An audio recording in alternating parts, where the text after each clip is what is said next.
Milhares de pessoas protestaram em Madrid. Opositores acusam Pedro Sánchez de estar disposto a tudo para permanecer no poder. Netanyahu diz que Israel não pretende ocupar Gaza, poucas horas depois de Tel Aviv ter concordado com pausas humanitárias diárias. França mantém alerta vermelho em algumas partes do noroeste do país, face à possibilidade de novas inundações. Quase um terço dos habitats degradados têm de estar recuperados nos próximos 7 anos. Bruxelas aprova a polémica lei da restauração da natureza. A violência irrompeu diante da sede do Partido Socialista Espanhol, em Madrid, depois de Pedro Sánchez ter fechado o acordo com os separatistas catalães esta quinta-feira. A oposição acusa o chefe de governo interino de estar disposto a tudo para permanecer no poder. Estos acuerdos de la vergüenza no resuelven ningún problema, sino que los agravan todos. Estamos hablando de ceder un chantaje. Se ha puesto en marcha en el día de hoy definitivamente el golpe contra la nación, contra la democracia y contra la ley. Y por lo tanto comienza um período negro na história da Espanha. O acordo com o partido Juntos pela Catalunha, liderado por Carles Puigdemont, inclui uma futura amnistia para os catalães que lutaram pela independência da região. O governo de coligação deve ser formalmente aprovado até 27 de novembro. Marcelo Rebelo de Sousa anunciou a dissolução do Parlamento Português e a realização de eleições antecipadas a 10 de março. A decisão foi conhecida após uma reunião de mais de 4 horas com o Conselho de Estado, na sequência da crise política motivada pelas suspeitas de corrupção no governo. O presidente português agradeceu a António Costa a sua disponibilidade para se manter em funções até às legislativas e afirmou que a dissolução da Assembleia da República era preferível a ter um primeiro-ministro não legitimado pelo voto popular. Mais pessoas. Israel não pretende ocupar Gaza. A afirmação foi feita pelo primeiro-ministro israelita Benjamin Netanyahu numa entrevista na qual precisou que é preciso encontrar um governo civil para o enclave palestiniano. As declarações foram feitas poucas horas depois de Tel Aviv ter concordado com pausas humanitárias diárias de 4 horas para permitir a entrada de assistência na faixa de Gaza, uma decisão felicitada pela ONU e pelos Estados Unidos. Esta quinta-feira, um representante do braço armado da Jihad Islâmica anunciou que o grupo está pronto para libertar 2 reféns, uma mulher de 77 anos e um rapaz de 12 anos, por motivos humanitários. Também ontem, rebeldes hutis do Iémen dizem ter lançado uma série de mísseis em direção ao porto de Eilat, no sul de Israel.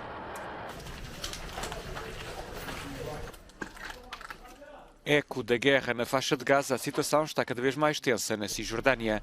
As forças israelitas lançaram um raid de várias horas na cidade de Jenin, uma operação militar que se saldou na morte de pelo menos 14 palestinianos e outros 20 feridos.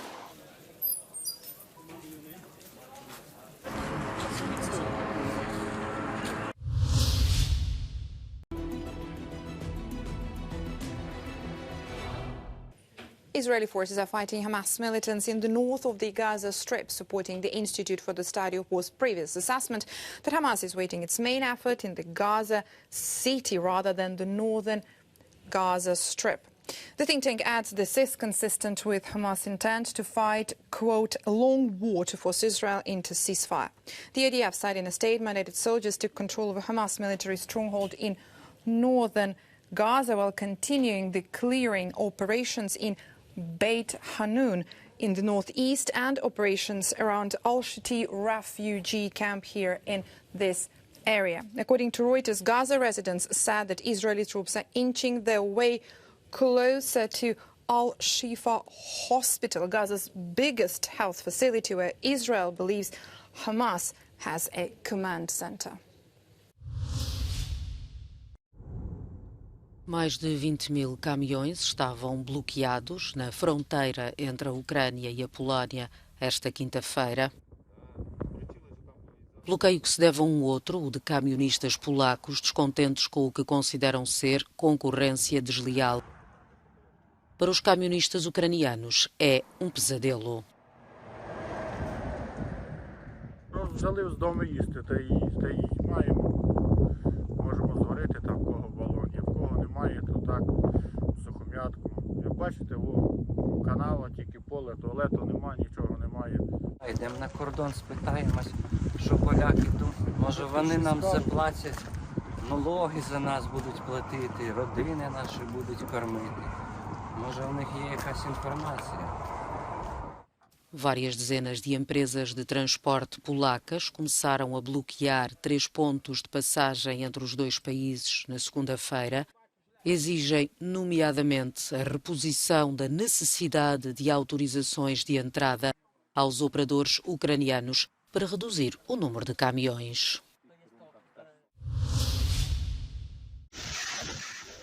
No próximo sábado, a Ucrânia celebra um ano da reconquista da Kherson, mas nem por isso há motivos para festejar. A cidade ucraniana continua a ser massacrada pela guerra e, de acordo com o Ministério do Interior ucraniano, esta quinta-feira morreu uma pessoa na sequência de um bombardeamento russo que provocou ainda 3 feridos.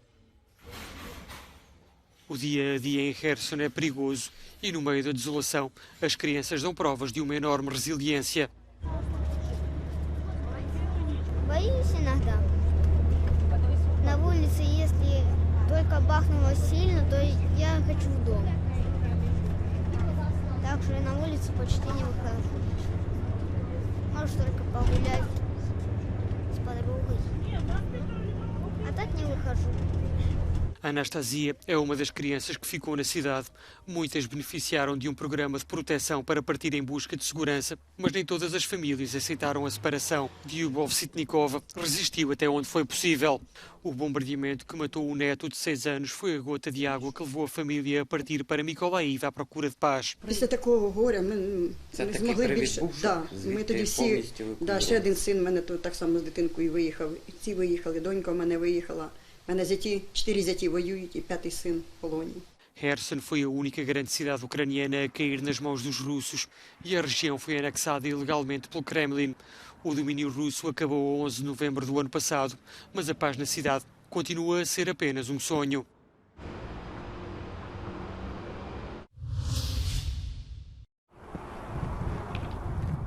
O noroeste de França prepara-se para enfrentar novas inundações face às previsões de chuvas torrenciais anunciadas para os próximos dias.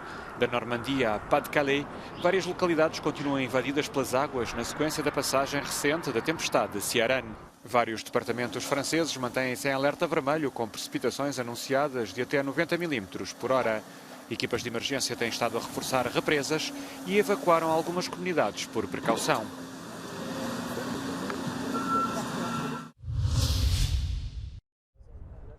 Parlamento Europeu, Conselho e Comissão Europeia chegaram esta quinta-feira a acordo sobre a polémica Lei de Restauração da Natureza. O texto obriga os Estados-membros a implementar medidas para recuperar a natureza em quase 1/3 das áreas terrestres e marinhas nos próximos 7 anos. 90% dos habitats têm de estar reabilitados até 2050. Numa primeira reação, associações ambientalistas dizem que a lei fica muito aquém do que é necessário, mas é ainda assim um passo crucial para a preservação da biodiversidade. A Europa recordou a Noite dos Cristais nas últimas horas desta quinta-feira. Há 85 anos, os nazis mataram dezenas de judeus, incendiaram sinagogas e destruíram casas, hospitais e escolas. Os vidros partidos que enchiam as ruas depois do ataque deram o nome à Noite dos Cristais. We are scared that something will happen to us. We never know. And the anti-Semitism has risen with the time, with the conflict. But we don't fear. We have no fear of going out with the kippot. We have no fear of going out with the tzitzit and with the flag and representing our country, our society, our people, our nation. Em várias cidades da Alemanha e da Áustria realizaram-se marchas noturnas em memória dos judeus assassinados na noite que marcou o início do Holocausto. Também foi prestada homenagem noutros países europeus, como a Dinamarca, os Países Baixos e o Reino Unido. Em Londres, o rei Carlos esteve presente na cerimónia. A Austrália ofereceu-se para ajudar os residentes do arquipélago de Tuvalu a escapar à subida dos mares e ao aumento das tempestades resultantes das alterações climáticas. Canberra aceitará anualmente 280 imigrantes da nação insular, aumentando também as ajudas financeiras ao arquipélago de 11.000 habitantes. O acordo inclui ainda financiamento adicional para o projeto de adaptação costeira de Tuvalu e assistência militar com base em questões de segurança, o que se traduz numa parceria bilateral inovadora.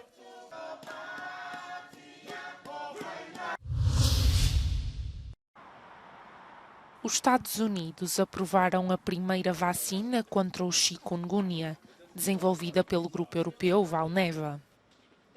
A transmissão do vírus para as pessoas ocorre através da picada de mosquitos infectados. Os sintomas são febre alta e dores articulares graves, que podem durar meses. No entanto, as mortes são raras. A doença ocorre sobretudo em regiões tropicais, nomeadamente em partes do continente americano. Hachiko é para os japoneses o símbolo da fidelidade canina. O cão, que teria feito 100 anos esta sexta-feira, foi especialmente celebrado junto à estátua que lhe rende homenagem em Shibuya. Em 1925, o dono de Hachiko morreu repentinamente no trabalho. O cão, que o esperava todos os dias na estação de comboios, nunca deixou de o fazer. Recusou todas as tentativas de adoção e, quando era levado para um sítio diferente, acabava por voltar à estação de comboios. Fê-lo durante mais de 9 anos, até à sua morte em 1935.